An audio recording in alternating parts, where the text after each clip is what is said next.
அனைவருக்கும் இனிய மாலை வணக்கம். எங்களின் அழைப்பு ஏற்று இங்கு வந்திருக்கும் அனைத்து பத்திரிகை, தொலைக்காட்சி, வானொலி, இணையதள பண்பலை ஊடகங்களை வருக வருக வரவேற்கிறோம். முதலாவதாக இந்த ப்ரீ ரிலீஸ் ஈவெண்ட் இருக்கு. இது முடிஞ்சதுக்கு அப்புறம் கேஸ்ட் அண்ட் க்ரூவோட எக்ஸ்க்ளூசிவ் பிரஸ் மீட் இருக்கு. எல்லாரும் இருந்து பிரஸ் மீட் Q&A இருந்து எல்லாம் முடிச்சுட்டு போகும்படி கேட்டுக்கொள்கிறோம். நன்றி, வணக்கம். இறைவனுக்கு நன்றி. ரொம்ப மகிழ்ச்சியான ஒரு தருணம். இந்த படம் ரொம்ப ஸ்பெஷல் எனக்கு. ஏன்னா ஹரி அண்ணன், அப்புறம் என் தம்பி விஷால், சுகு, எல்லாமே அண்ணன், தம்பி, தங்கச்சி, மாமன், மச்சான், இப்படி ரத்தம் சதயமான ஒரு படைப்பாக வந்திருக்கு. ஹரி அண்ணன் கூட ஒர்க் பண்ணும்போது வேகமாக கிராஸ் பண்ண தீ பிடிச்சிரும். அந்த மாதிரி டைரக்டர்ஸை பார்க்கும்போது அவ்வளோ சந்தோஷமாக இருக்கும் எனக்கு. நான் அவரை பார்த்துக்கிட்டே தான் இருப்பேன். உங்ககிட்ட இருந்து நிறைய விஷயம் கற்றுக்கிட்டேண்ணே. தேங்க்யூ.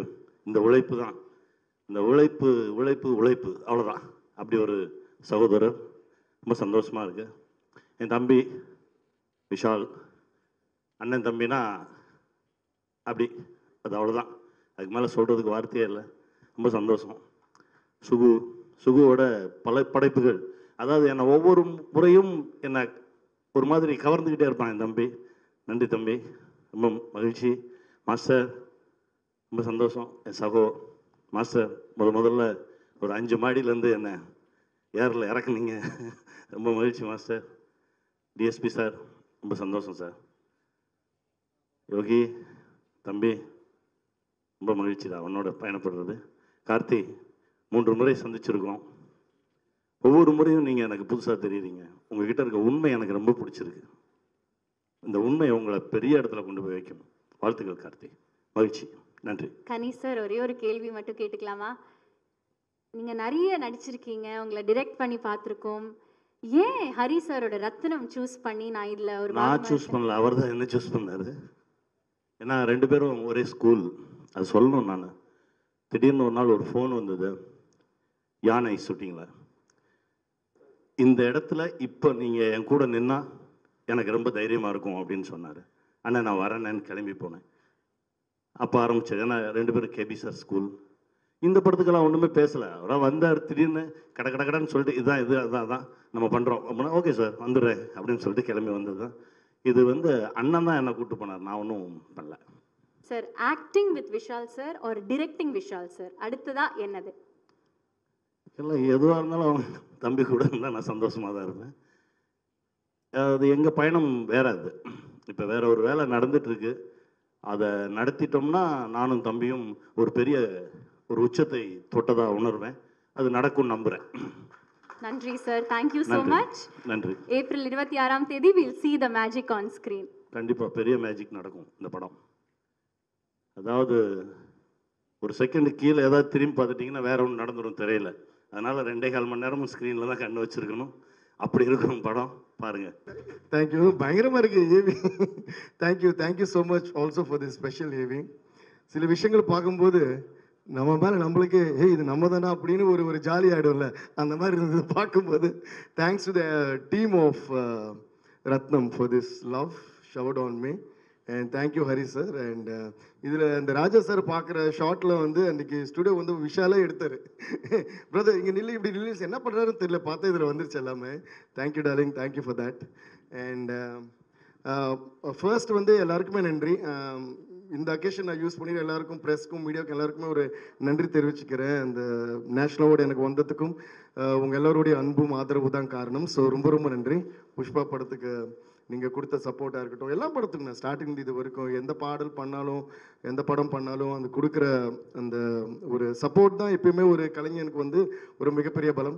ஸோ அதுக்கு for all the media friends and all the press and all the channel எல்லாருக்குமே ரொம்ப ரொம்ப நன்றி. And to all my producers, actresses, directors எல்லாருக்குமே நன்றி. அப்புறம் coming to Rathnam, I had a great experience. இந்த படம் ஒர்க் பண்ணிருந்தேன். ஹரி சார் கூட நான் நிறைய படங்கள் ஒர்க் பண்ணியிருக்கோம். இது 6வது படம் நாங்கள் பண்ணுறது. ஃபர்ஸ்ட் ஸ்டார்டிங் ஃப்ரம் 6, இது படம் நம்பர் 6. ஸோ 6, சிங்கம் 2 அண்ட் வேங்கை அண்ட் சாமி square and now this one. So every time it's like எல்லாரும் சொல்லுற மாதிரி ஹரி சார் உங்களை சொல்லிட்டு. ஸோ 6வது வாட்டி நம்ம இணைந்து வேலை செய்கிறோம். அதுக்கு ரொம்ப ரொம்ப நன்றி.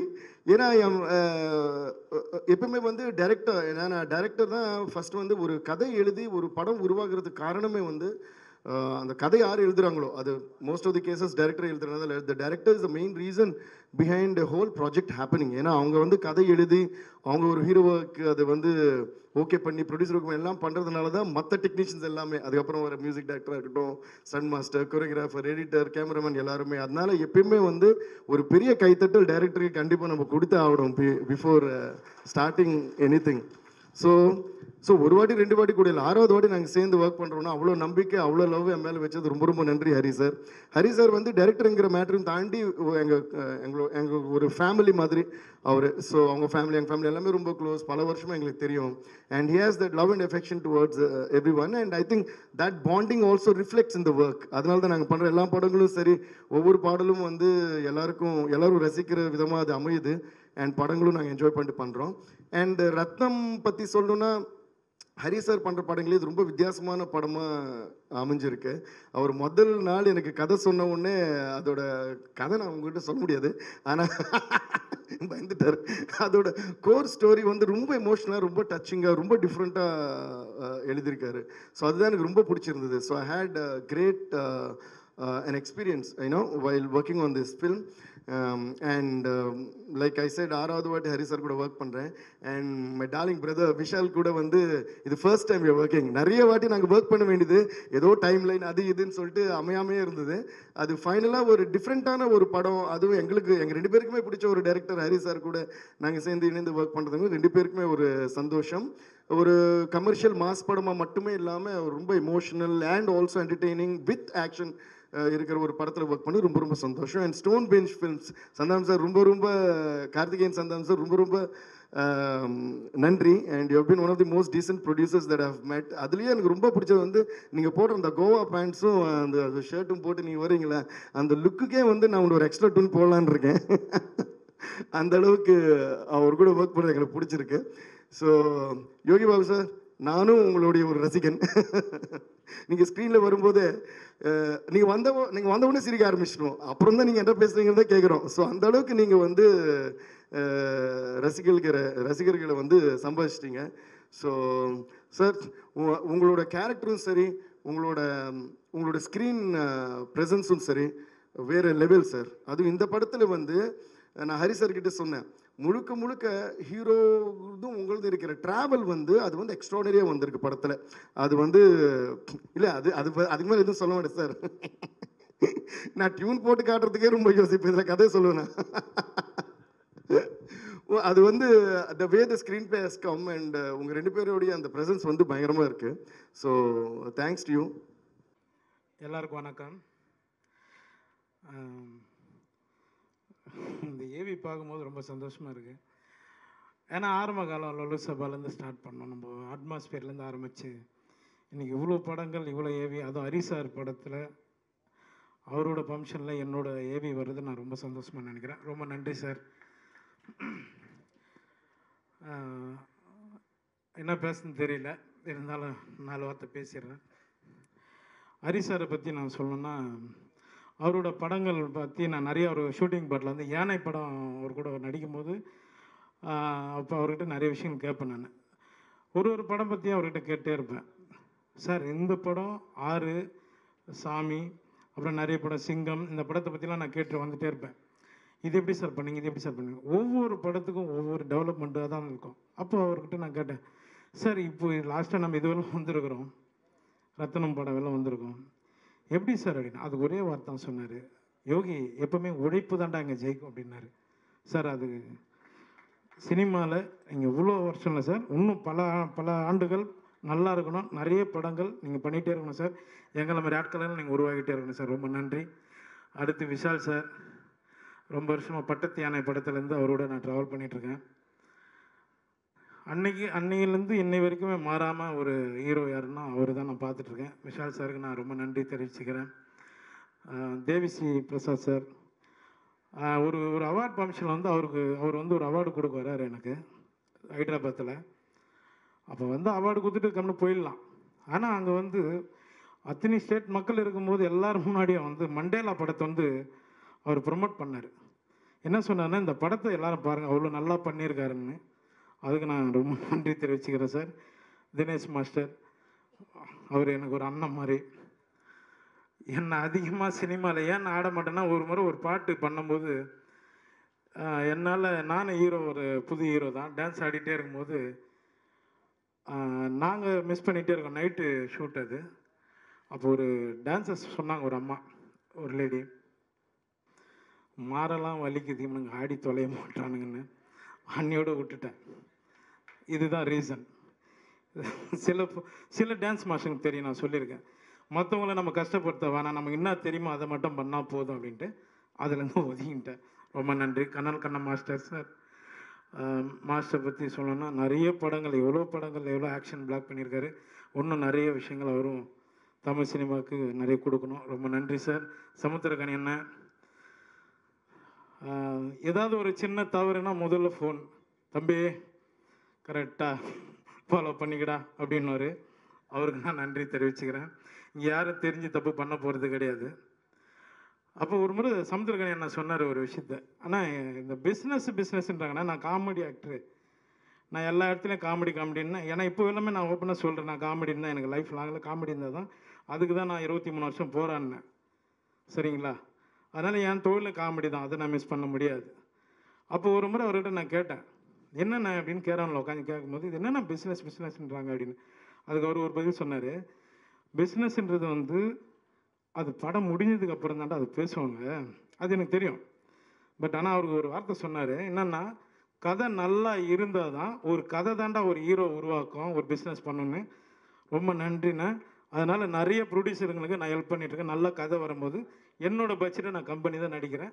அதுக்கு நான் ரொம்ப நன்றி தெரிவிச்சுக்கிறேன். சமுத்திரக்கனி அண்ணனுக்கு ரொம்ப சந்தோஷம். கார்த்திக் ஸ்டோன் பெஞ்ச், அவரோட நான் ஒரு படம் பண்ண வேண்டியதாக இருந்தது, அவரோட ஸ்டோன் பெஞ்சில் அது மிஸ் ஆச்சு. திரும்பவும் சேர்ந்து பண்ணுவோன்னு நினைக்கிறேன். ரொம்ப நன்றி, எல்லாருக்கும் ரொம்ப நன்றிங்க.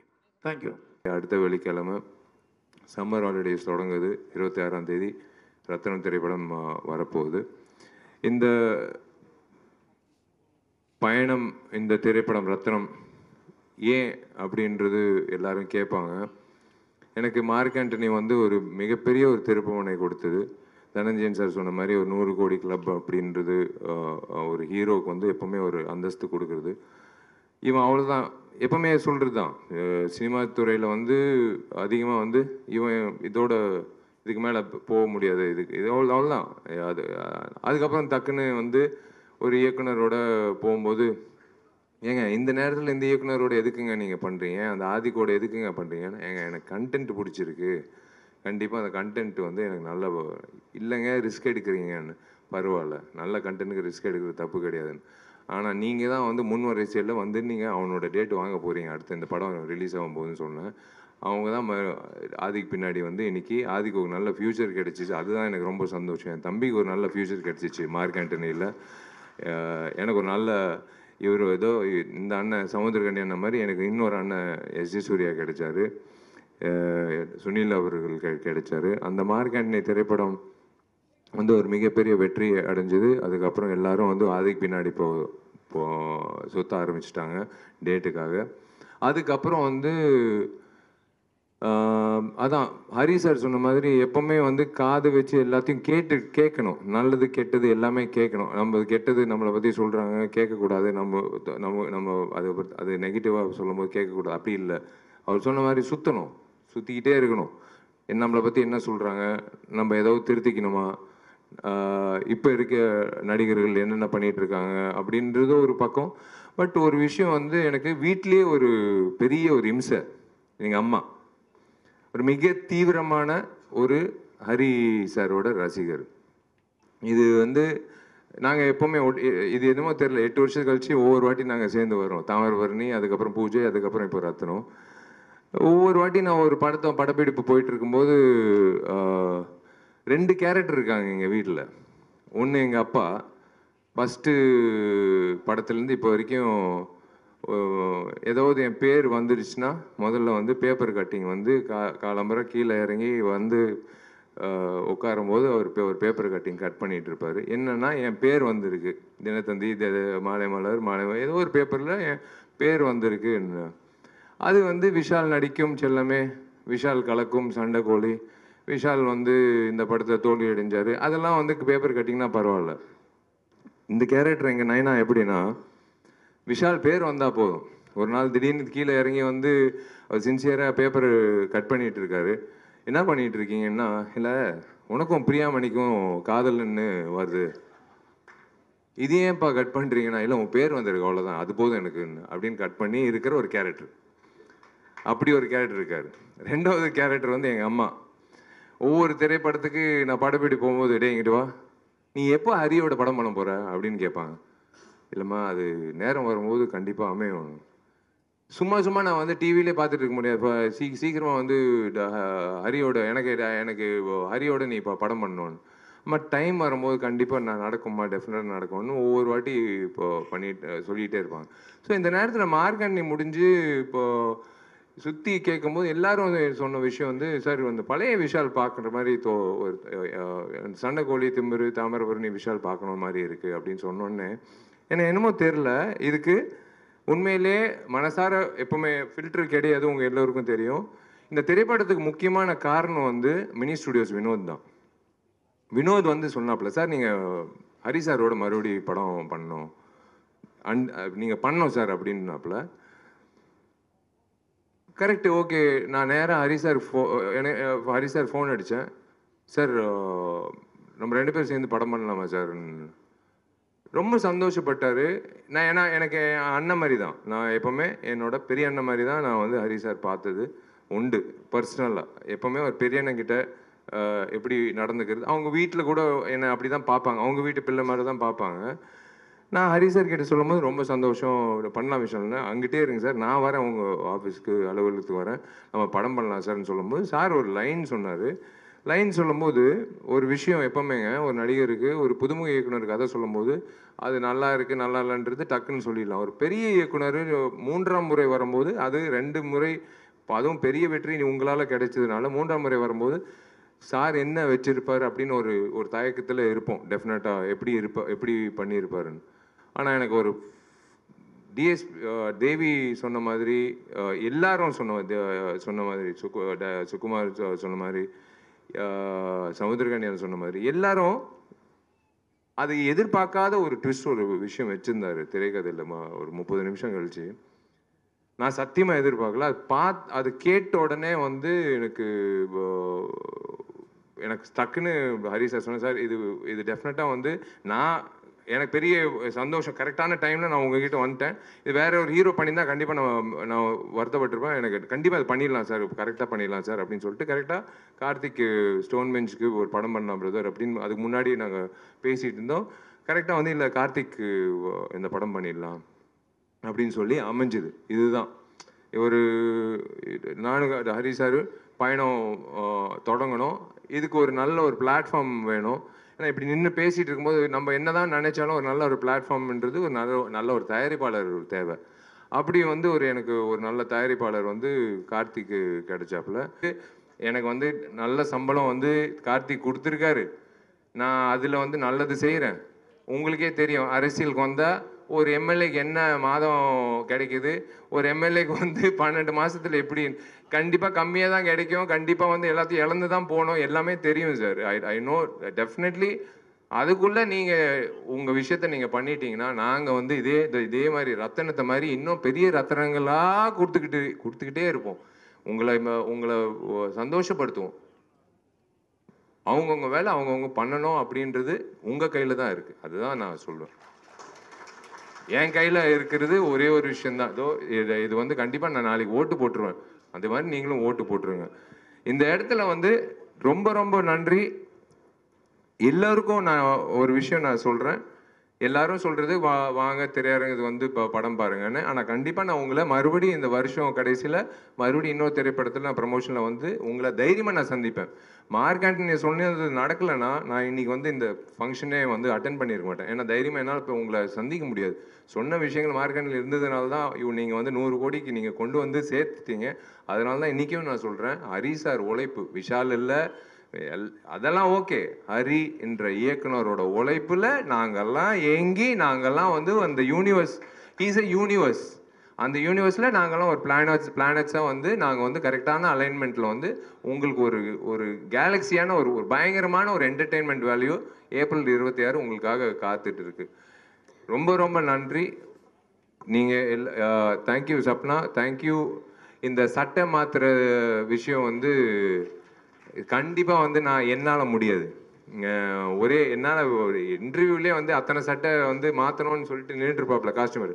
முடியாதுங்க, ஒரே சட்டை தான். ஆனால் ஓயாமல் சட்டை ஆனால் சூப்பராக இது எங்கிட்டு வாங்குறாருன்னு மட்டும் நான் கேட்கணுங்க.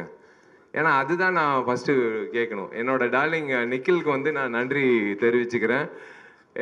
Is been there since long time with me. அதை பார்த்தீங்களா 3வது சட்டை. இப்போ அதுக்குள்ளே நீங்கள் வந்து ப்ரெஸ் மீட் முடியறதுக்குள்ளே 4வது சட்டை. என்ன காஸ்டியூம் வந்து நானும் ஹீரோயின் மாற்றணும்னு அவசியம் கிடையாது, இவரே மாற்றிடுவார். ஸோ இந்த நேரத்தில் வந்து I would like to say one thing. எனக்கு நீங்கள் சொன்னது கரெக்ட் தான். First song Rajasundaram master song காதலிக்கும் ஆசை இல்லைன்றது பயந்து நின்னேன். நல்ல வேலை எப்படியோ முடிச்சிட்டேன். அதுக்கப்புறம் வந்து ஏதோ இவர் உட்காந்துருக்காரு டார்லிங் தினேஷ் மாஸ்டர். அது எப்படி சொல்கிறதுன்னு தெரில. இந்த நட்பு எனக்கு ரொம்ப பிடிக்கும் அப்படின்னு 3 வார்த்தையில் சொல்லிடலாம். அது ஓகே. பட் என்ன ஒரு நடிகனா வந்து இவனும் வந்து செம்மையாக டான்ஸ் ஆட முடியும் அப்படின்னு நிரூபித்து காட்டினது பொறுமை வேணுங்க. 20 டேக்கு நீங்கள் பார்க்குறதெல்லாம் வந்து இப்போது ஒரு சிங்கிள் இதில் பார்க்குறீங்க. ஆனால் பொறுமையாக காத்துட்டு இருப்பார், அப்படியே நின்றுட்டு இருப்பார் அப்படின்னுவார். நான் பாட்டு ட்ரை பண்ணிட்டே இருப்பேன். அவரும் வெயிட் பண்ணி சிங்கிள் ஷாட்டெல்லாம் வச்சுருவார் எனக்கு. இப்போ பிஜிஎம் எல்லாம் அந்த நம்பிக்கை தான் என் மேலே இருக்கிற நம்பிக்கை. என் டார்லிங் வந்து தினேஷ் மாஸ்டர் வந்து எனக்கு லைக் அதான் சினிமா இண்டஸ்ட்ரியில் நிறைய நபர்கள் வந்து நான் இழக்கக்கூடாது அப்படின்ற பட்டியலில் இருக்கிற ஒரு நபர் வந்து Dinesh and his wife and his children. they are family to me. And தோ இன்னொரு ஏஜென்ட் டீனா அப்புறம் மிராஜ் 2 பேர் வந்து மறக்கவே முடியாது. நாங்கள் பண்ணுற சேட்டைகள் இவருக்கு தாங்க முடியாது. இவர் வந்து அவங்கள தள்ளி விட்டு என்னை வந்து படப்பிடிப்பு கொண்டு வருவார். அந்த வகையில் வந்து Dinesh being part of my journey in this 20 years and making and molding me as a better dancer, இது ஒரு பெரிய விஷயம். யாராவது விட்டுட்டேன்னா நன்றி. நான் ரசிகர்கள், நான் என்றைக்குமே உங்களை ரசிகர்கள் நான் சொல்லவே மாட்டேன். நீங்கள் தெய்வங்கள், என்னோட நண்பர்கள். நீங்கள் எல்லோரும் வந்து நீங்கள் போய் நீங்கள் சம்பாதிச்ச காசில் ஒரு துளி எடுத்துக்கிட்டு விஷால் நம்பி அந்த படத்தை பார்த்துட்டு என்னை வந்து இத்தனை வருஷம் நீங்கள் அழகு படுத்தி பார்க்குறதுல எனக்கு வந்து நான் கடமைப்பட்டிருக்கேன். அதனால் என்னால் முடிஞ்ச அளவுக்கு உங்களுக்கு திருப்பி கொடுக்கறதில்ல, இந்த சமுதாயத்தை திருப்பி கொடுக்கறதில்ல நான் கண்டினியூ பண்ணிக்கிட்டே இருப்பேன். கடன் வாங்கினாலும் சரி பரவாயில்ல, ஆனால் நான் என்னால் முடிஞ்ச அளவுக்கு நான் இந்த சமுதாயத்துக்கு நல்லது செஞ்சு நிம்மதியாக ஒரு 4 மணி நேரம் தூங்குறதுக்காக நான் பண்ணுற ஒரு விஷயம், அவ்வளோதான். வேறு ஒன்றும் இல்லை. இந்த இதுக்காக பப்ளிசிட்டிக்காக எல்லாம் இல்லை. நான் வந்து இன்னைக்கு நான் என்ன பண்ணேன் அப்படின்ற ஒரு விஷயந்தான். அதுதான் நான் ஏங்கிட்டு இருக்கிறது. அதுதான் எங்கள் அப்பா அம்மா கற்றுக் கொடுத்தது. நீ வந்து ஒரு அந்தஸ்துக்கு வந்துட்ட, நீ வந்து 4 பேருக்கு வந்து நல்லது செய்ய அப்படின்னு சொன்னதுனால தான் நான் பண்ணிகிட்ருக்கேன். இது உட்காந்துருக்காங்க 2 பேர். எங்கள் அப்பா அம்மாவுக்கு வந்து நான் என்றைக்குமே வந்து கடமைப்பட்டிருக்கேன். ஃபஸ்ட்டு வந்து கல்யாணம் எப்போன்னு கேட்டாங்க. ஆர்யாவுக்கு அப்புறம்னு சொன்னேன். அந்த பரதேசி ஆர்யா கல்யாணம் பண்ணிக்கிட்டான். அப்புறம் வந்து அம்மா வந்து இப்போ ஆர்யா கல்யாணம் ஆயிடுச்சு, எவ்வளோ நல்ல பொண்ணு சாயிஷா கல்யாணம் பண்ணிக்கிட்டான், இன்றைக்கி ஒரு புள்ள பிறந்திருக்கு, நீ என்ன பண்ண போகிறேன்னு. அம்மா பிரபாஸுக்கு கல்யாணம் ஆகட்டுமா, அதுக்கப்புறம் நான் கல்யாணம் பண்ணிக்கிறேன்னு. இப்போ வந்து அம்மா காத்துட்ருக்காங்க, ஃபோன் பண்ணி கேட்குறாங்க பிரபாஸுக்கு எப்போ கல்யாணம்னு. ஒருவேளை பிரபாஸுக்கு கல்யாணம் ஆச்சுன்னா சல்மான் பாய் இருக்கார், சல்மான் கானுக்கு ஆனதுக்கப்புறம் கல்யாணம் ஆகும். தேங்க்யூ. அனைத்து பிரசன்ட் மீடியாவுக்கும் ரொம்ப ரொம்ப நன்றி. ஆக்சுவலி இந்த தருணத்தில் நீங்கள் இங்கே இருந்து எங்கள் படத்துக்கு சப்போர்ட் பண்ணுறது ரொம்ப சந்தோஷமாகவும் இருக்குது. இவ்வளோ நேரம் பேஷண்ட்டாக வெயிட் பண்ணி நீங்கள் இருக்கிறது வந்து it is adds more value and support to it. ஒரு நல்ல ஒரு திரைப்படம் பண்ணியிருக்கோம். இங்கே இருக்கிற எல்லாரோட கடின உழைப்பில் ஒரு நல்ல படம் பண்ணியிருக்கோம். ஏப்ரல் 26 ரிலீஸ் ஆகுது. கண்டிப்பாக எல்லோரும் இந்த படத்தை பார்த்துட்டு ஒரு ஆனஸ்ட் ஒப்பீனியன் கொடுத்து சப்போர்ட் பண்ணுங்கன்னு கேட்டுக்கொள்கிறேன். Thank you so much. நன்றி. கொஸ்டின்ஸ் இருக்கும். வார்த்தைகள்லாம் வந்து திருநெல்வேலி இந்த சரௌண்டிங்கில் இருக்கிறது வாழை தூக்கலை அப்படின்னு இருக்கும். பட் ஆனால் இந்த ரத்தனத்தில் வந்து ஓவர் பேட் பேட்ஸ்லாம் நிறைய வந்துட்டு இருக்கு. இது இப்போ இருக்கக்கூடிய ஜென்ரேஷனுக்கு நம்ம எடுத்துட்டு போய் புகுத்துற மாதிரிலாம் இல்லை. அதை கொஞ்சம் கம்மி பண்ணிருக்கலாமோ? ஏன்னா இருக்கிறதுல உச்ச வார்த்தைகள் போட்டிருக்க மாதிரி இருக்கு. இதெல்லாம் கோவத்தில் கொந்தளிக்கும் போது பேசுகிற வார்த்தைகள் தானே. நீங்கள் கேட்டது இல்லையா, வெளியில் ரோட்டில் ஏதாவது தகராறு நடக்கும்போது என்னென்ன வார்த்தைகள் வரும்னு கேட்டிருப்பீங்கல்ல, அந்த மாதிரி வார்த்தைகள் தான் அது. இல்லை, அந்த வார்த்தைகள் தான் கொஞ்சம் கம்மி பண்ணி, ஏன்னா இருக்கிற பசங்களுக்கு நம்மளே எடுத்துட்டு போய் கொடுக்குற மாதிரி இருக்குல்ல. அப்படிலாம் இருக்கு, கோபத்தில் வர அப்படிலாம் இருக்காது. இது வந்து நம்ம வந்து வெளியில் எங்கேயுமே நம்ம போய் கேட்காம எங்கேயுமே நம்ம கேட்டது இல்லாத மாதிரி ரியாக்ட் பண்ணுற மாதிரி இருக்குது. 40 வருஷம் 50 வருஷமாக நானும் சினிமா பார்க்குறேன். தேவையான இடங்களில் சில படங்கள் வந்துட்டுருக்கு. ரோட்டில் சண்டை நடக்கும்போது எப்படி களத்தில் இறங்கி வேலை செய்கிற ஆள் நம்ம. எங்கெங்கே என்னென்ன மாதிரி பேசுவாங்க, எந்தெந்த கேரக்டர் என்னென்ன கோவம் வந்தால் எவ்வளோ வேகமாக அந்த கோவத்தை வெளிப்படுத்தும், அந்த கேரக்டராக தான் இது பேசியிருக்க தவிர இந்த வார்த்தையெல்லாம் எல்லாம் கண்டினியூ பண்ணுங்கன்றதுக்காகலாம் கிடையாது, அந்த எண்ணமும் கிடையாது. மேடையில் நீங்கள் பேசும்போது அதான் சொன்னீங்க, வயலன்ஸ் வந்து. மோகன்ராஜ் ஒரு நிமிஷம் அவர் பேசிட்டு இருக்காரு, கொஸ்டின் பதில் சொன்னதுக்கு அப்புறம் கேட்கலாம். மேடையில் நீங்க பேசும்பொழுதும் வெட்டு குத்து அந்த மாதிரி ரத்தம் தெறிக்கிற மாதிரி அந்த மாதிரி தான் சொல்றீங்க. ஆமாங்க, நீங்கள் வந்து களத்தில் போய் இறங்கி பாருங்க. நீங்கள் ஒருத்தர் வந்து ரோட்டில் நின்று தகராறு பண்ணி ரோட்டில் போகிற ஒரு பொண்ணை கையை பிடிச்சி இழுப்பான். உங்களால் வீடியோ மட்டும் தான் எனக்கு எடுக்க முடியும், உங்களால் எதிர்த்து கேட்க முடியாது. கேட்டிங்கன்னா உங்களுக்கு தான் பிரச்சனை. இப்போ எவன் போய் சட்டையை பிடிச்சி இழுக்கிறானோ அவன் மேலே தான் கேஸ் போடுறதுக்கு 10 பேர் ரெடியாக இருக்கான். ஆனால் கையை பிடிச்சி இழுத்தவன் வந்து ஈஸியாக போயிடுவான். அந்த மாதிரி சூழ்நிலையில் தான் நம்ம இருக்கோம். அவனெல்லாம் அடிச்சு உதைக்கிறதுக்கு ஒரு ஹீரோ வேணும். அவனை அது நம்ம செய்ய முடியாது. நம்ம அதை வந்து நான் படம் மூலமா நான் செஞ்சிருக்கேன். நீங்க கேட்டீங்கல்ல மீடியா வந்து சட்டை பிடிக்குமான்னு, வீடியோ எடுக்குமான்னு கேட்டீங்கல்ல, அந்த வீடியோ எடுத்து நான் மீடியாவை சொல்ல. வெரி சாரி, நான் மீடியாவை சொல்ல, நான் மக்களை சொல்லிட்டு இருக்கேன். நான் நீங்கன்றது வந்து உங்களை மீடியாவை சொல்றேன். இல்ல நான் மீடியாவை சொல்ல சார். அவரு இல்ல ஒரு நிமிஷம், அவர் மீடியாவை சொல்ல, வீடியோ எடுக்கிறது வீடியோ சொன்னாரு. வீடியோ வேற, எல்லா வீடியோ தான் நம்மளால எடுக்க முடியுது. நமக்கு ஆதங்கம் வந்து அந்த வீடியோ போட்டு இப்படி அநியாயம் பண்றாங்க பாருங்க, அவ்வளவுதான் போட முடியுது. ஆனா அதை வந்து சினிமா மூலமா நம்ம வந்து நிறைவேற்றி காட்டுறோம். டேய் 10 பேர் வீட்டு முன்னாடி நின்றுட்டு வீட்டை உடச்சிட்டு நிற்கிற பொசிஷன்லாம் இன்றைக்கி நாட்டில் நடந்துகிட்டு இருக்கு. அதனால தான் 6330 போலீஸ் ஸ்டேஷன் நம்ம தமிழ்நாட்டில் இருக்குது. இல்லைன்னா ஒரே ஒரு ஸ்டேஷன் இருந்தால் போதும் சென்னையில் மட்டும், எங்கேயுமே நல்லது நடந்துக்கிட்டு இருக்குன்னா. ஸோ அது அந்த நேரத்தில் ஒரு மனுஷன் எப்படி ரியாக்ட் பண்ணுவான்? எத்தனை வெட்டு குத்து கேஸ் ஒரு நாளைக்கு நடக்குதுன்னு கணக்கு இருக்கு தெரியுமா உங்களுக்கு? இதை வந்து நாங்கள் வந்து என்டர்டெயின் பண்ணல, இதுவும் இருக்குது சினிமாவில்னு. ஆனால் அதை மீறி ஒரு விஷயம் இருக்கும் படத்தில், என்ஜாய் பண்ணுற மாதிரி, எமோஷன் ஆகிற மாதிரி, கண்கலங்கிற மாதிரி. அதையும் நான் சொன்னேனே, கண்கலங்கிற மாதிரி. இப்படி ஒரு விஷயங்கள்லாம் இருக்கா? பாசம்னா இப்படிலாம் இருக்கலாமா? நேசம்னா இப்படி இருக்கலாமா? ஒருத்தருக்கு அர்ப்பணிப்புன்றது இப்படி இருக்கலாமா? இதுவும் காட்டியிருக்கோம். நான் அதையும் சொன்னேன், இதையும் தான் சொன்னேன். இது வந்து ஒரு யூத்துக்காக ஒரு ஃபாஸ்ட்டாக ஒரு பேஸில் ஒரு கதை, ஒரு ஆக்ஷன். அது இன்னொன்று வந்து ஒரு ஃபேமிலிக்காக ஒரு ஏரியா, இன்னும் சின்ன பசங்களுக்காக ஒரு ஏரியா, நல்ல காமெடி. யோகி பாபு எங்கே போயிட்டாரு அவருக்கு, இந்த மாதிரி நிறைய விஷயங்கள் இருக்குது படத்தில். வந்து வெறும் வெட்டு குத்துலாம் பண்ணுறாள் நான் கிடையவே கிடையாது. முதல் படத்துலேருந்து இன்றைக்கு வரைக்கும் வெட்டு குத்தும் இருக்கும், ஆனால் கொஞ்சம் ஆறில் கொஞ்சம் தூக்கலாக இருக்கும். இப்போ இதுலேயும் கொஞ்சம் தூக்கலாக இருக்கும். அது ஒன்றும் நான் சொல்லிக்கிறேன், ஏன்னா நான் முதலே சொல்லிடுறேன். நான் கரெக்டாக நான் வந்து இப்போ வந்து மறைக்கல, நான் முதல்ல சொல்லிடுறேன், ஓட்டும் காட்டியாச்சு. நீங்கள் பேசும்போது அந்த கிளைமேக்ஸ் தெரிஞ்சுது, அவ்வளோ வேகமாக இருந்தது. நிறைய படம் ஸ்பீடாக தான் இருக்கும் உங்கள் படம். இந்த படம் அதை விட பயங்கர ஸ்பீடாக இருக்கும் போல் இருக்குது. இந்த படத்தில் எல்லா படத்தையும் தாண்டி என்ன ஸ்பெஷலாக இருக்கும்? ஸ்பெஷல் நான் சொன்னேன் இல்லையா முதல்ல, வந்து நிறைய வந்து ஒரு ஆக்ஷனுக்கு வந்து ரீசனபிள் ஆக்ஷனாக இருக்கும். அதுதான் ஸ்பெஷலாகவே நான் சொல்லுவேன். ஏன்னா ஆக்ஷன் படம் இப்போ வந்து ஒரு போலீஸ் படம்னு எடுத்தால் போலீஸோட எக்ஸ்க்ளூசிவாக பண்ணணுன்னு நான் கொஞ்சம் போராடி நிறைய விஷயங்களை கேதர் பண்ணி, அதான் ஆடியன்ஸை வந்து ரெஸ்பெக்ட் பண்ணுறது தான் அது.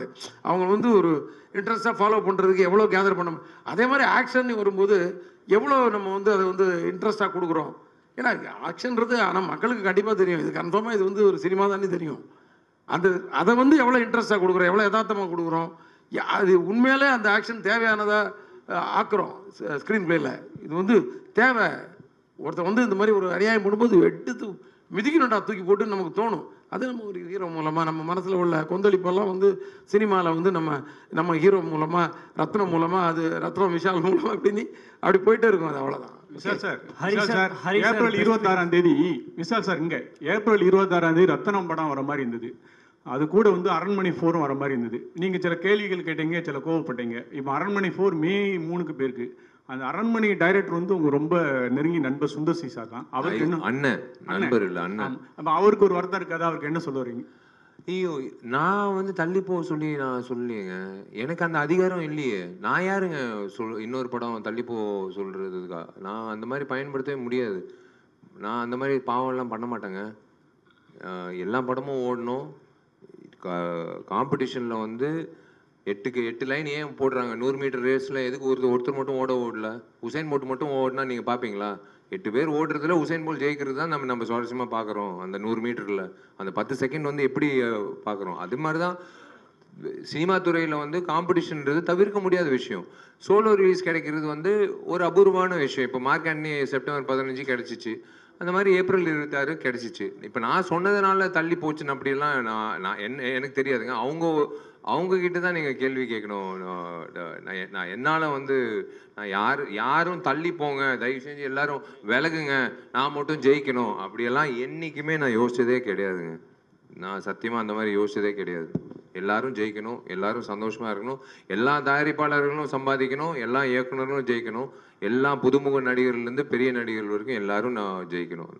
Hari sir, Vishal sir, Hari sir, நீங்கள் வந்து கமர்ஷியல் படங்கள் 22 வருஷமாக வந்து பண்ணிட்டு இருக்கீங்க. கமர்ஷியல் ஃபிலிம் மேக்கிங்கோட அப்ரோச் இப்போ உங்களுக்கு எப்படி வந்து சேஞ்ச் ஆயிருக்கு? 2005 அது எப்படி இருந்துச்சு, 15 எப்படி இருந்துச்சு, இப்போ எப்படி இருக்கு? See the same underline ஒரு விஷயம் இருக்கு, எமோஷன்ஸ். இப்போ நம்ம குடும்பத்தில் நடக்கிற விஷயங்கள் இருக்குல்ல, அது வந்து என்றைக்குமே வந்து நம்ம குடும்பத்தில் ஒன்று, இவர் குடும்பத்தில் ஒன்று, அவர் குடும்பத்தில் ஒன்று அப்படியெல்லாம் இல்லை. ஒற்றுமொட்டு இப்போ இங்கே இருக்கிற அத்தனை பேரோட குடும்பங்களில் ஒரே விதமான ஒரு எமோஷன் ஓடும். அது சண்டைகள் இருக்கலாம், அது எமோஷ்னல் விஷயங்களாக இருக்கலாம், சில வந்து சம்பவங்களை சந்திக்க வேண்டிய சூழ்நிலைகள் சந்திக்க வேண்டிய விஷயங்களாக இருக்கலாம். இதெல்லாம் வந்து நாங்கள் ஏன் வந்து அதான் சார் சொன்ன மாதிரி we take a leaf out of reality எங்கிட்டிருந்து வருதுன்னா, நாங்கள் நியூஸ் பேப்பரில் படிக்கிற விஷயங்கள், நாங்கள் டிவியில் படிக்கிற விஷயங்கள் தான். சும்மா வந்து கற்பனையாக ஏலியன் மார்ஸில் நடக்கிற விஷயத்தெல்லாம் நாங்கள் திரைப்படமாக பண்ணுறதில்ல. இங்கிட்டு நடக்கிற தமிழ்நாட்டில் நடக்கிற விஷயங்கள் தான் நம்ம வந்து பண்ணுறோம். ஆனால் நீங்கள் சொன்ன மாதிரி மாற்றங்கள் வந்து டெக்னாலஜியில் மாறலாம், ஆனால் எமோஷன் எப்போவுமே மாறவே மாறாது. ஒரே ஒரு எமோஷன் தான். அது வந்து லவ்வாக இருக்கட்டும், அது வந்து பெற்றோர்களோட ஒரு ரிலேஷன்ஷிப்பாக இருக்கட்டும், அது ஒரு புருஷன் பொண்டாட்டி மத்தியில் இருக்கட்டும், எதுவாக இருந்தாலும் எமோஷன் இஸ் த சேம். அதை எப்படி வந்து இன்னைக்கு இருக்கிற நீங்கள் சொன்ன மாதிரி டெக்னாலஜி வைஸாக வந்து ஒவ்வொரு திரைப்படம் வந்து காட்டுறாங்க. இந்த இன்ஸ்டாகிராமில் அதில் வந்து சோஷியல் மீடியாவில் முக்கியத்துவம் கொடுக்குறாங்க. அதெல்லாம் வளர்ச்சி நம்ம பார்த்துருக்கோம். இப்போ சினிமாலேயும் வளர்ச்சி வந்து ஓடிடி எப்பயோ சொன்னார் கமல் சார். அது அவர் சொல்லும் போது எல்லாரும் வந்து அவரை வந்து ஒரு வழியாக்கிட்டாங்க. ஆனால் அவர் சொன்னது தான் இன்றைக்கி நடக்குது ஓடிடி பிளாட்ஃபார்ம். ஸோ அதுதான் வளர்ச்சி. அதே மாதிரி தான் ஹரி சாரோட திரைப்படம் வந்து தாமிரபரணி நம்ம வந்து பண்ணோம், பூஜை பண்ணோம். ஆனால் அதே ஆடியன்ஸ் வந்து இன்றைக்கி வளர்ந்து வந்திருக்காங்க. ஸ்கூலில் படிக்கிறவங்க இன்றைக்கி வந்து வேலைக்கு போகிறாங்க, காலேஜை படித்தவங்க கல்யாணம் ஆகிடுச்சு. இந்த மாதிரி வந்து வளர்ச்சி வரும்போது அவங்க வந்து படங்கள் பார்க்கும்போது ஒரு விஷயம் வந்து எதிர்பார்ப்பாங்க. இவங்க 2 பேர் சேர்ந்து வராங்களே, என்ன கொடுக்க போகிறாங்க அப்படின்னு தான் நினச்சி பார்ப்பாங்க. ஸோ அந்த விஷயத்தில் வந்து அண்டர் கரண்ட்டில் இருக்கிற பேஸ் எமோஷனில் வந்து we have upgraded, he has upgraded how to show that emotion and at the same time how to make it presentable.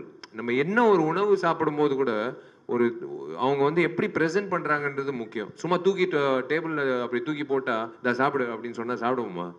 அவங்க வந்து எப்படி ப்ரெசென்ட் பண்ணுறாங்க ஒவ்வொரு ரெஸ்டாரண்ட்டில் அப்படின்றது வச்சு தான் நம்ம வந்து சாப்பிட்றோம். உணவு அதே மாதிரி தான் நாங்கள் கொடுக்குற உணவு, என்டர்டெயின்மெண்ட் உணவு, அது வந்து அப்கிரேட் பண்ணி சார் பண்ணியிருக்காரு.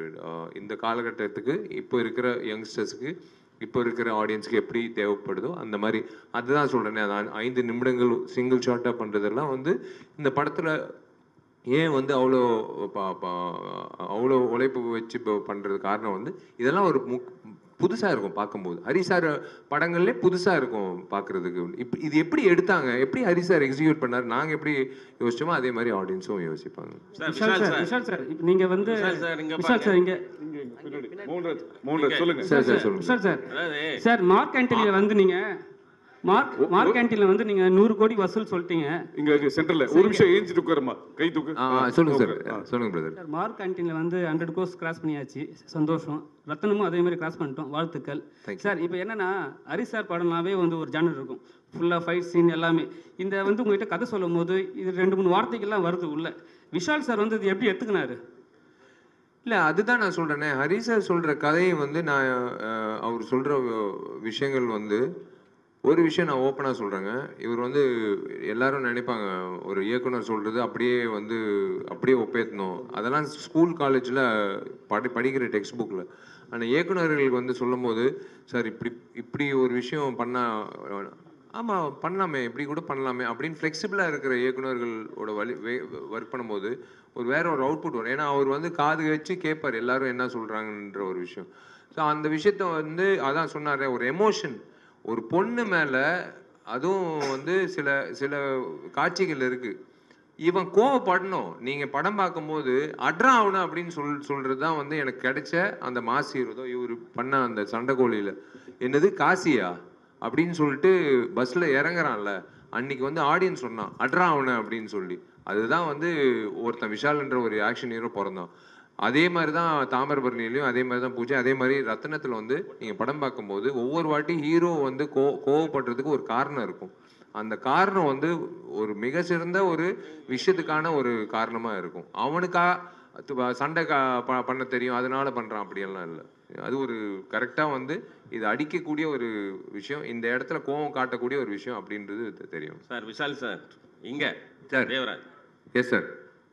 ஆர்யாவை கல்யாணம் பண்ணணும் அப்படின்னு சொல்லி வெயிட் பண்ணீங்க. அதுக்கப்புறம் நடிகர் சங்கத்துக்கு கட்டிடம் கட்ட முடியணும் அப்படின்னு வெயிட் பண்ணீங்க.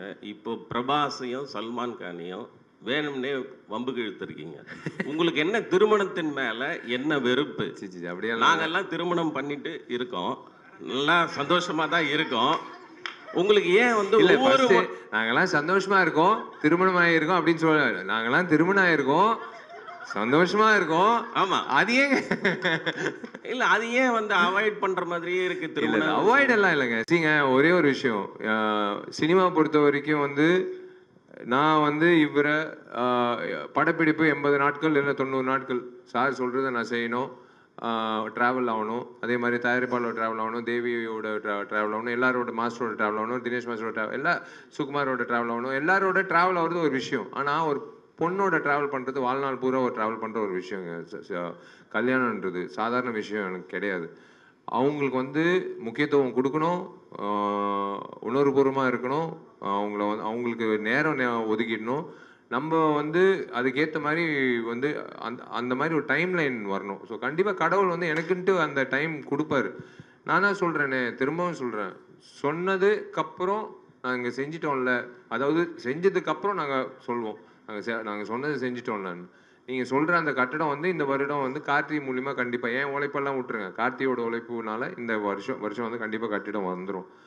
நீங்கள் சொல்ல முடியாது. இந்த வருடம் வந்து நீங்களே அந்த பட்டு வேஷ்டி பட்டு சட்டை போட்டுக்கிட்டு நீங்கள் சொல்லுவீங்க, விஷால் நான் தான் கேள்வி கேட்டேன், இந்த வருஷம் கல்யாணம் ஆச்சு, என்னால் தான் கல்யாணம் ஆச்சு, நீங்களே சொல்கிறதுக்கான வாய்ப்பு கூட இருக்குது. அது அவர் கையில் இருக்குது. விஷால் சார், ஹரி சார், இங்கே சார் முன்னாடி வந்து ஒரு ப்ரெஸ் மீட்டில் வந்து நீங்கள் சொல்லியிருந்தீங்க 4 கோடி 3 கோடி பணம் வச்சுருவங்க எல்லாரும் தயவு செஞ்சு ஓடிடுங்க, படம் பண்ணாதீங்க அப்படின்னு. இப்போ ஸ்டேஜில் பேசும்போது சொல்கிறீங்க சிறு படங்களுக்கு ஆதரவு தரணும், அதுதான் என்னோட குறிக்கோள் அப்படின்னு சொல்கிறீங்க. நான் ஓப்பனாக சொன்னால் அது கான்ட்ரவர்சி ஆகுது. ஓப்பனாக வந்து அதான் இப்போ பாருங்களேன், இப்போ ஓப்பனாக வந்து ஹரி சார் ஒரு விஷயம் சொன்னார், பிரதர் கேட்டார், சார் சொன்னார், அதுதான் நான் திரும்பவும் சொல்கிறேன். நான் வந்து ஒரு அக்கறையோடு நான் வந்து சொல்கிறேன், நான் ஒரு வெறுப்போடு நான் சொல்ல. சின்ன தயாரிப்பாளர்கள் வந்து பாவம் ஒரு கைடன்ஸ் இல்லாமல் இருப்பாங்க. ஃபஸ்ட் டைம் உள்ளே வரும்போது யார் அணுகணும், எப்படி வந்து அந்த திரையரங்குகள் கிடைக்கும், யார் டிஸ்ட்ரிபியூட்டராக வந்து இது பண்ணலாம், எதுவுமே இல்லாமல் வந்து எதுவுமே இல்லாமல் வந்து வெறும் காசை வச்சுக்கிட்டு வந்து படம் எடுக்கிறவங்க நிறைய பேர் இருக்காங்க. அவங்களுக்கெல்லாம் சொல்கிற ஒரே விஷயம், தயவு செஞ்சு கொஞ்சம் கிளாரிட்டியோடு இருங்க. நீங்கள் போடுற முதலீடு எப்படி உள்ளே வரப்போகுதுன்றது முன்கூட்டியே நீங்கள் யோசிச்சுக்கோங்க. ஓடிடி வாங்க போகிறாங்களா, சேட்டலைட் வாங்க போகிறாங்களா, மார்க்கெட் இருக்கா, இது வந்து திரையரங்கம் வந்து இப்போது ரிலீஸ் அப்படின்னு நீங்கள் பார்த்தீங்கன்னா, இப்போ வந்து ஃபஸ்ட்டு 3 நாள் தான் கலெக்ஷன் தான். 4வது நாள் ஃபஸ்ட்டு வாரம் வந்து 80% கலெக்ஷன் ஃபஸ்ட்டு வாரம், 2வது வாரம் வந்து மீதி 20%, 3வது வாரம் வந்து பெருமைக்காக ஓட்டுறது. சத்தியமாக நான் சொல்கிறேன், இது பெரிய படத்துக்கும் சரி. 3வது வாரம் 4வது வாரம் வந்து ரிப்பீட் ஆடியன்ஸ் எல்லாம் சில படங்களுக்கு 1 in a million அப்படின்னு சொல்லுவாங்களா, அந்த மாதிரி அபூர்வமான விஷயங்கள். இப்போ சின்ன திரைப்படங்களுக்கு நான் சொல்கிற ஒரே விஷயம், திரும்பவும் நான் அன்றைக்கி நான் சொன்னேன், நீங்கள் என்ன கேட்குறீங்க, தோனியை போய் கேளுங்களேன், நம்ம விசில் அடிக்கிறோன்னா அவர் 6 அடிக்கும்போது அவரும் ஒரு படம் எடுத்தார். அவர்கிட்ட மைக் நீட்டி கேளுங்களேன். அவர் முதலீடு அவர் போட்டார் காசு, என்ன எவ்வளோ வந்தது திரும்ப வந்ததுன்னு நீங்கள் கேளுங்க, உங்களுக்கு அந்த பதில் வரும். ஏன் என்ன கேட்குறீங்க? நான் சொல்கிறது வந்து எனக்கு இருக்கிற எக்ஸ்பீரியன்ஸில் நானும் சின்ன படம் எடுத்திருக்கேன். ஜீவான்ற திரைப்படம் நானும் வந்து ரிலீஸ் பண்ணியிருக்கேன். கரெக்டாக ஜெயலலிதா அம்மா வந்து அரெஸ்ட் ஆனாங்க, எல்லாம் திரையரங்கத்தை மூடுங்கன்னு சொன்னாங்க. போச்சு எனக்கு காசு, அப்படியே போச்சு. எனக்கு 4 கோடி போச்சு, 4 கோடி 5 கோடி போச்சு. எல்லாமே இருக்கும் சினிமாவில் வந்து அன்சர்டனிட்டி ஜாஸ்தி. ஸோ அந்த வகையில் வந்து சின்ன திரைப்படங்கள் வந்து கொஞ்சம் யோசிச்சுடுவாங்க மார்க்கெட் என்ன நிலவரம்ன்றது. இந்த வருஷம் வந்து it's going to be the biggest. நான் எப்போ ஓப்பனாக சொல்கிறேன், இது நீங்கள் எப்படி வேணாலும் எடுத்துக்கலாம். இந்த வருஷம் வந்து it's going to be the biggest acid test for Indian film industry. Not south இந்தியில் சின்ன படங்களில் பெரிய படங்களில், இந்தியன் ஃபிலிம் இண்டஸ்ட்ரிக்கு தேவையான ஒரு விஷயம் பொறுமை. அந்த பொறுமை காக்கிற அத்தனை தயாரிப்பாளர், இயக்குநர்கள், நடிகர்கள் வந்து அவங்க தான் வந்து அடுத்த வருடம் வந்து கரெக்டாக வந்து ஒரு கோர்வையாக போக முடியும். அந்த பொறுமை கண்டிப்பாக இந்த வருஷம் தேவை. It's going to be a very very big task. இந்த மே மாதத்துலேருந்து இந்த டிசம்பர் மாதம் வரைக்கும் சின்ன படங்கள்லேருந்து பெரிய படங்கள் வரைக்கும் எல்லாருக்கும் வந்து it's going to be a biggest acid டெஸ்ட்னு சொல்லுவேன். ஹரி சார், உங்களுக்கு தான் ஒரு கேள்வி சார். நீங்கள் சொன்னீங்க அந்த 3.5 கிலோமீட்டர்ஸ்க்கு வந்து அந்த சேசிங் சீனு ஃபைட் இங்கே சார் சேசிங் ஃபைட் சீனுன்னு சொல்லி சொன்னீங்க. அது வந்து ஒரே டேக்லேயே எடுத்துட்டீங்களா இல்லைன்னா 2-3 நாள் ரிஹர்சல் போனீங்களா? 2 நாள் சார் மொத்தம். அதில் ஒரு 1.25 நாள் வந்து ரிஹர்சல், ஒவ்வொரு பார்ட்டாக வந்து ரிஹர்சல் பண்ணோம். அதுக்கப்புறம் ஒரு ஃபுல் லென்த்து. முதல்ல வந்து ரோட்லேயே வந்து சாக் பீஸில் ஒரு ஸ்கெட்ச் போட்டு நல்ல கார் பொம்மை, ஜீப் பொம்மை, பஸ் பொம்மைகளை வச்சு எங்கெங்கே இடிக்கணும் அந்த மாதிரி விஷயங்களெல்லாம் கோடு போட்டு வரைஞ்சி எல்லோரும் ஒரு ஜூனியர் ஆர்டிஸ்ட்லேருந்து மொத்த டெக்னீஷியன்ஸையும் ஒன்றா நிறுத்தி அவங்க எல்லாருக்கும் வந்து ஒரு ஸ்பீச் கொடுத்து. ஏன்னா இதில் வந்து யார் ஒருத்தர் ஒரு ஜூனியர் ஆர்டிஸ்ட் வந்து குறுக்க தெரியாமல் வந்து ஓடி வந்து கேமராவை தட்டி விட்டாலும் திருப்பி 1 மோர் போகணும். அது வந்து ஆக்ஷன் சீக்வன்ஸ்ன்றதுலாம் அது ரொம்ப ரிஸ்க் அதிகம். அதனால் எல்லாருக்கும் அந்த ட்ரைனிங்கை கொடுத்து ஒரு 1.5 நாள் 1.25 நாள் வந்து ரிஹர்சல். ஆக்சுவலாக நான் 3 நாள் பிளான் பண்ண 2 நாளில் முடிச்சுட்டு வந்துட்டோம். ஏன்னா இதில் வந்து கம்யூனிகேஷன் ஒன்று இருக்குது. ஏன்னா ஒவ்வொருத்தரும் ஒவ்வொரு இடத்துல இருக்கிறாங்கன்னு இருக்கீங்க. ஹீரோ ஒரு இடத்துல, ஹீரோயின் ஒரு இடத்துல, அந்த ஃபைட்டர்ஸ் வராங்க, அந்த மாதிரிலாம் சொன்னீங்க. இதில் வந்து கேமராமேன் வந்து வண்டி தாவி வேறு எடுத்திருக்காரு, சிங்கிள் கேமராவில் எடுத்திருக்காரு. நீங்கள் எதனா கேஷுவாலிட்டிஸ் எதனா இருந்துச்சா? எதனா அடிக்கடி பட்டு அந்த மாதிரி எதனா சம்பவங்கள் எதனா நடக்கலையே? அந்த மாதிரி எதுவும் நடக்கலை. ரொம்ப எல்லாருமே வந்து சேஃபாக எஸ்கேப் ஆகிட்டோம். Sir Hari sir, Hari sir, இந்த படத்துக்கு ரத்னன் பேர் வச்சிருக்கீங்க. ஆமாம். நீங்கள் இங்கே ஓகே காவேரி ஸ்ட்ரீட்டில் தான் நான் ரொம்ப நாள் குடியிருந்தேன். காவேரி ஸ்ட்ரீட்டில் ரத்னன் படத்துக்கு பேர் வச்சிருக்கீங்க. இந்த படம் உங்கள் படத்தில் ரத்தம் எப்போதுமே ஜாஸ்தியாக இருக்கும், இதுலேயும் தூக்கலாக இருக்குன்னு சொன்னீங்க. ஆனால் ரத்தம் மட்டும் இருக்குமா, ரத்தனமாகவே இருக்குமா, ரத்தினமாகவே இருக்குமா? ஏன்னா உங்கள் உறவினர் ஒருத்தரோட பேர் ரத்தனம்.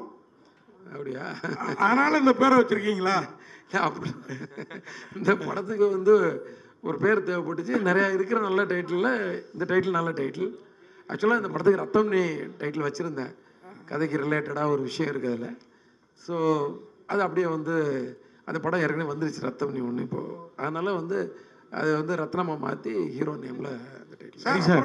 அப்புறம் பிரியா பவானி சங்கர் இங்கே ஏன்னா விஷால் சார் சொல்கிறப்ப சொன்னார் ஹீரோயினுக்கும் நீங்கள் ஈக்குவலாக தான் அவர் படத்தில் கொடுப்பீங்க அப்படின்னு சொல்லி கொடுத்துருந்தீங்க. நாங்களும் பார்த்தோம்.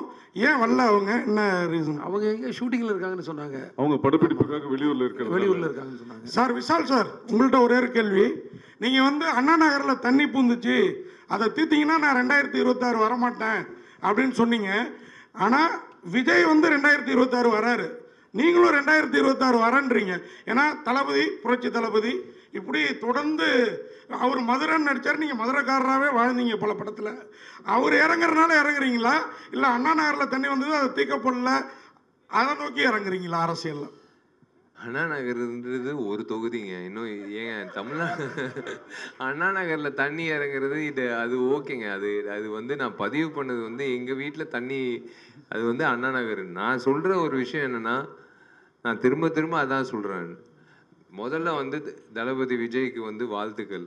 அவர் வந்து எடுத்த முடிவு, அவர் வந்து சமூக சேவைக்கு வராரு, மக்கள் சேவைக்காக வராரு அப்படின்னு முடிவு பண்ணிட்டு அவர் அறிக்கை கொடுத்துட்டாரு. அது வந்து அவருக்கு முதல்ல அவர் வாழ்த்துக்கள். எனக்கு ரொம்ப பிடிச்ச ஒரு மனிதர், ஒரு ரொம்ப பிடிச்ச நடிகர். எனக்கு என்னென்னா அவரை வச்சு இயக்கி ஒரு படம் பண்ணோன்னு எனக்கு ஒரு ஆசை. ஐயோ அவர் சொல்லிட்டாரு இதுதான் கடைசி படம்னு எனக்குள்ள ஒரு விஷயம் ஓடிட்டு இருக்கு. அதுதான் இப்போ விஷாலன் நீங்கள் கொண்டு வந்தீங்கன்னா இப்போ என்னன்னு தெரியாது எனக்கு. ஒருவேளை நான் ஹரி சார் கதாநாயகனாக இருக்கிறதுனால நிஜ வாழ்க்கையிலையும் வந்து ஏதாவது சமூக விஷயம் பிரச்சனைகள்னால் இறங்கி பேசணுன்ற உணர்வு வந்து ஆட்டோமேட்டிக்காக வருதா என்னன்னு தெரில. இதெல்லாம் தாண்டி ஒரு விஷயம் சொல்கிறேங்க. 2026 வந்து விஷால் வந்து வரக்கூடாதுன்றது தயவு செஞ்சு அந்த அவங்க வந்து அவங்கவுங்க வேலைகள் பண்ணிக்கிட்டா நம்ம சந்தோஷப்படுவோம். டிசம்பர் மாதம் நான் திரும்பவும் சொல்கிறேங்க, மழை வருதோ இல்லையோ தயவு செஞ்சு அந்த வெள்ளம் வந்து வராமல் பார்த்துக்கோங்க. திரும்பவும் வந்து மறுபடியும் இன்சூரன்ஸுக்கு ஓடிக்கிட்டு ஆடி கார்லேருந்து சின்ன கார் வரைக்கும் மிதக்கிட்டு வேளச்சேரியில் ஏரி பக்கத்தில் மறுபடியும் வந்துன்னு வச்சுக்கோங்களேன், எப்படி இருக்கும் யோசிச்சு பாருங்களேன். நம்ம ஊருங்க, நம்ம வாழ்ந்த ஊர், நம்ம சம்பாதிச்ச ஊர், நம்ம ஊர் ஒன்று வருஷம் வருஷம் இதே மாதிரி இருந்ததுன்னா எப்படி இருக்கும்? அதுதான் ஒரு ஆதங்கம். ஏன்னா அதெல்லாம் மாறிடுச்சுன்னா நாங்கள்லாம் எதுக்குங்க வந்து சொல்லணும்? அதுதான் ஒரு விஷயம். ஸோ ஒரு சமூக சேவை செய்கிறதுக்கு அவங்கெல்லாம் ஒரு உணர்வோடு நான் செயல்படும் போது நாங்கள்லாம் வந்து ஹரி சாரோட அடுத்த திரைப்படம், அதுக்கு அடுத்த திரைப்படம் அதில் வந்து எப்போ வாய்ப்பு கொடுப்பாருன்னு நாங்கள் ஏங்கிட்டு இருப்போம். அதுதான் நான் எங்களோட வேலை. இல்லை சார், நான் கேட்க வந்தது அதான், அண்ணா நகருக்கே தண்ணி வந்து, அதாவது அண்ணா நகர் அடையாறு காஸ்ட்லி பீப்புள் அங்கேயே வந்துருச்சு, மற்ற ஏரியாவில் ஜாஸ்தி வந்திருக்கும் அப்படிங்கிற ஃபீலிங்கில் தான் நீங்கள் சொன்னீங்க. நீங்கள் சொல்கிற விஷயம் எல்லாமே முன்னாடி கூட நீங்கள் அந்த ப்ரெஸ் மீட்டில் சொன்னது 200 படம் நிற்கிது இப்போதைக்கு, சின்ன படங்கள் வேண்டாம், அதெல்லாம் ரிலீஸ் ஆகட்டும், அப்புறம் உங்கள் காசை போடுங்கிற மாதிரி தான் சொன்னீங்க அந்த ப்ரெஸ் மீட்டில். கண்டிப்பாக. ஆனால் புரிஞ்சிக்கப்படுறது தப்பாக இருக்குது, அதனால தான் நான் இந்த கேள்வி. இல்லை அப்படி இல்லைங்க, சின்ன படங்கள் வந்து ஒரு திசை இல்லாமல் போயிட்டு இருக்குல்ல. நீங்கள் வந்து நீங்கள் கரெக்டாக வந்து என்ன சுச்சுவேஷன் பார்த்துட்டு நீங்கள் படம் எடுங்க, அதுதான் நான் சொல்ல வரேன். அவ்வளோதான். ஒரே ஒரு கேள்வி சார், மஞ்சுமல் பாய்ஸ், பிரேமல், இந்த 2 படமும் சின்ன படம் தானே, நல்ல கதை இருந்ததுனால ஓடிச்சு. யார் இது? ரங்கநாதன் சார். ரங்கநாதன் சார், பைல்வான் ரங்கநாதன். சத்தியமாக அவருக்கு நான் பதில் சொல்ல மாட்டேன். சத்தியமாக நான் பதில் சொல்ல மாட்டேன். விஷால் சார். இல்லை I am not interested to tell him. அண்ணனுக்கே தெரியும், நான் வந்து இதுக்கு மேலே வந்து நான் சொல்ல மாட்டேன். அண்ணனோட பதில் வந்து நான் வெளியில் நான் அந்த சத்தியமாக ஒரு பதில் சொல்ல மாட்டேன். ஒரு பொதுச் செயலாளராக தயவு செஞ்சு நான் சொல்கிறேன், என்னை வந்து இந்த ப்ரெஸ் மீட் ஆரோக்கியமாக போயிட்டுருக்கு, ஒரு பொதுச் செயலாளராக என்னை வந்து பேச விட்டுறாதீங்க. வேணாம், அண்ணனோட கேள்விக்கு வேணாம், விட்டுருலாம். எல்லாம் நல்லபடியாக சாப்பிட்டு. Okay fine. Vishal sir.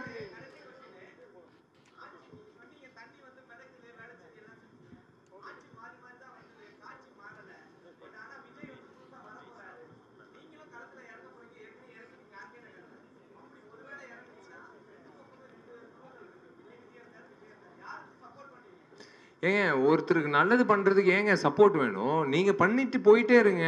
Support எல்லாம் வந்து அவங்க வந்து ஒரு ஈக்குவேஷனு, காம்பினேஷன், பர்மிடேஷனு, இந்த கான்ஸ்டிடென்சியில் இவரை நிப்பாட்டினா அதெல்லாம் அப்படியெல்லாம் யோசனை இல்லைங்க. நான் நல்லது பண்ணணும், அவ்வளோதான். அந்த நோக்கம் தான். இவங்க சப்போர்ட் வேணும், அவங்க சப்போர்ட் வேணும், அந்த மாதிரி வந்து எடுத்த உடனே வந்து அந்த மாதிரி எல்லாம் யோசிக்கிறது இல்லை. பண்ணணும், அவ்வளோதான். நல்லது பண்ணணும்.